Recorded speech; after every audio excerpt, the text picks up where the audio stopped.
Kanali kullues në fshatin Bardhe në njësinë administrative Rrathina është kthyer në një vend depozitimi mbetjesh. Ky kanal që shërben për kullimin e ujrave tani është mbushur me mbetorina dhe gjëra të ndryshme të hedhura. Mbetorinat e ndryshme si plastika, qelçi dhe mbetorinat organike kanë krijuar një pamje të shëmtuar dhe kanë ndikuar në cilësinë e ajrit dhe ujit në zonë. Kanali kullues është kthyer në një problem mjedisor, i cili po shqetëson edhe banorët. Aty hedhen mbetorinat, fryhet kanali, dhe na përmys para 2-3 javësh Shteti s'merr më as me rregullua, kanë ardhur herë kanë hir pak dhënë do kanë punë atë. Shteti ne na shumë keq me kanalin.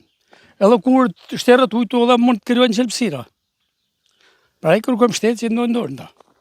Ku shëndohet këtë kanal? Gjithë njerëzit. Aty kanë kosh, aty kanë lez, tash i kanë hekë për aty te kanë hub. Banorët të qesën se ata se bie kurgush. Ku më hedh, s'ka kush asnjë gjë. Motorinat aty për ditë shoh njerëz të hedhin motorinë në kanal. Ju shqetësojnë? Shumë. Jo bogati po i banush me ky vend. As po shumë i pistë. Rrezik për smundje për gjithçka. Ndotja këtij kanali ka pasoja serioze edhe për shëndetin e banorëve dhe ekologjinë. Mbetorinat e grumbulluara mund shkaktojnë bllokime, duke ndikuar në kullimin e ujit dhe rritur rrezikun e përmbytjeve gjashtë në sëreshjeve. Për zgjidhur këtë problem është e domosdoshme të ndërmerren iniciativa për pastrimin e tij dhe ndërgjegjësimin e banorëve për ruajtjen e ambientit.